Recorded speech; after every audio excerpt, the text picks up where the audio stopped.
আসসালামু আলাইকুম সম্মানিত দর্শক শ্রোতা ভাই এবং বোনেরা, আশা করি আপনারা সবাই বদরের এই দিনে 17ই রমজান সহি সালামতে আছেন।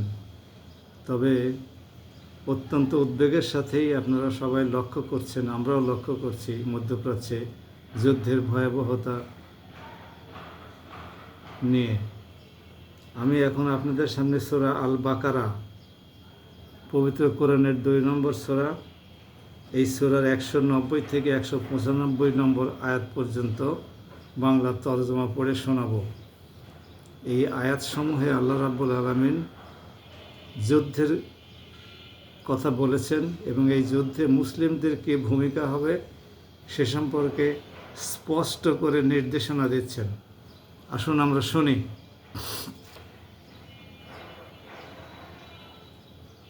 আউযু বিল্লাহি মিনাশ শাইতানির রাজিম। বিসমিল্লাহির রহমানির রহিম। তোমরা আল্লাহ তাআলার পথে সেসব লোকের সাথে লড়াই করো যারা তোমাদের সাথে লড়াই করে। তোমরা কোনো অবস্থায় সীমা লঙ্ঘন করো না।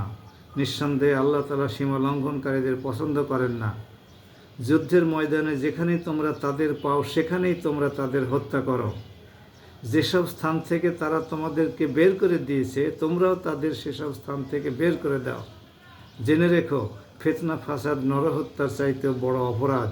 তোমরা কাবা ঘরের পাশে কখনো তাদের সাথে যুদ্ধে লিপ্ত হয়েও না যতক্ষণ পর্যন্ত তারা সেখানে তোমাদের সাথে যুদ্ধ না করে। তারা যদি তোমাদের সাথে যুদ্ধ করে তাহলে তোমরাও তাদের সাথে যুদ্ধ করো। মূলত এভাবেই কাফেরদের শাস্তি নির্ধারিত করা হয়েছে। অতঃপর তারা যদি যুদ্ধ থেকে ফিরে আসে তাহলে মনে রেখো, আল্লাহ তাআলা বড়ই ক্ষমাশীল ও দয়ার আধার। তোমরা তাদের সাথে লড়াই করতে থাকো যতক্ষণ পর্যন্ত না জমিনে শিরকের ফিতনা অবশিষ্ট থাকে। আল্লাহর জমিনে আল্লাহর দেয়া জীবন বিধান পুরোপুরি আল্লাহর জন্য নির্দিষ্ট হয়ে যায়। যদি তারা যুদ্ধ থেকে ফিরে আসে তবে তাদের সাথে আর কোনো বাড়াবাড়ি নয়। অবশ্য যারা জালিম তাদের কথা আলাদা। একটি সম্মানিত মাসের বদলে একটি সম্মানিত মাস আশা করা যায়, কিন্তু এই সম্মানিত মাসসমূহেও প্রতিশোধ বৈধ হবে। এ সময় যদি কেউ তোমাদের উপরে বাড়াবাড়ি করে তাহলে তোমরাও তার উপর তেমনি হস্ত প্রসারিত করো যেমনি করে তারা তোমাদের উপরে বাড়াবাড়ি করেছে। তবে সর্বদাই তাকওয়া অবলম্বন করতে থাকো। জেনে রেখো যারা সীমা লঙ্ঘন থেকে বেঁচে থাকে আল্লাহ তাআলা তাদের সাথেই রয়েছেন। তোমরা আল্লাহর পথে অর্থ সম্পদ ব্যয় করো। সম্পদ আঁকড়ে ধরে নিজেদের হাতে নিজেদের ধ্বংসের অতলে নিক্ষেপ করো না, এবং তোমরা মানুষদের সাথে অনুগ্রহ করো। অবশ্যই আল্লাহ তাআলা অনুগ্রহকারী ব্যক্তিদের ভালোবাসেন। সম্মানিত ভাই এবং বোনেরা, রমজান মাসের কথাও এখানে উল্লেখ করা আছে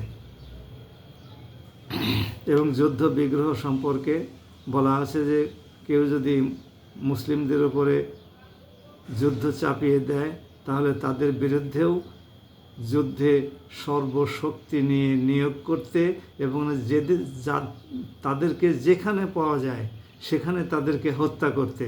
এর মধ্যে কোনো রকমের বাছবিচার করা নির্দেশ এখানে আসে নাই। সুতরাং ইরানকে আমরা বলি যে আপনাদের আবাসিক এলাকায় হামলা করা হয়েছে, আপনাদের স্কুলের উপরে হামলা করে নিষ্পাপ 170-80টি মেয়েকে শহীদ করা হয়েছে। আপনারা কেন হস্ত প্রসারিত করছেন না? আপনাদেরও তো আল্লাহর কালামের নির্দেশ অনুসারে সেই পরিমাণ হস্ত 180টি মেয়েকে ধ্বংস করার অধিকার দেওয়া হয়েছে। আপনাদের বেসামরিক নাগরিকদের উপরে হামলা করে প্রায় 1000 জনকে শহীদ করা হয়েছে। আপনারাও তো ওদের 1000 জনকে শহীদ করতে পারেন। এই অধিকার তো আপনাদেরকে দিয়ে দেওয়া হয়েছে, আল্লাহর কালামই তো দিয়েছে আপনাদেরকে। সুতরাং আপনাদের এখানে তো আপত্তি করার কিছু নাই, সংকোচ করার কিছু নাই। পৃথিবী কি বলবে, পশ্চিমা বিশ্ব কি বলবে, আপনারা আবাসিক এলাকায় হামলা করেন কি করেন না, ওরা আবাসিক এলাকায় আপনাদের উপরে হামলা করেছে, আপনারা তো এর শিকার হচ্ছেন। ওই সমস্ত লোকগুলো তো কোনো অপরাধ করে নাই। আর আপনাদের উপরে তো যুদ্ধ চাপিয়ে দেওয়া হয়েছে, আপনারা তো যুদ্ধ করতে যান নাই। আপনারা পরিষ্কার করে বলেছেন আমরা যুদ্ধ চাই না, তবে আমাদের উপরে কেউ যুদ্ধ চাপিয়ে দিলে আমরা তার প্রতিশোধ নেব। আপনারা রেড লাইন আর মানবেন না তো বলেইছেন। তো এরপরে আর হাত গুটিয়ে রাখার তো কোনো আল্লাহর কালামের নির্দেশ অনুসারে কোনো সুযোগ নাই। সুতরাং আপনারা ভেবে দেখুন, আপনারা আল্লাহর কালামের সাথে থাকবেন নাকি আপনাদের ইচ্ছা মতো যুদ্ধ করবেন।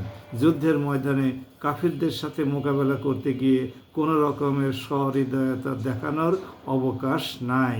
আল্লাহ পাক পরিষ্কার করে সেটাই বলেছেন। আশা করি আমি আপনাদেরকে যা বলতে চাই বুঝতে পেরেছেন। সবাই ভালো থাকুন। আসসালামু আলাইকুম ওয়া রাহমাতুল্লাহ।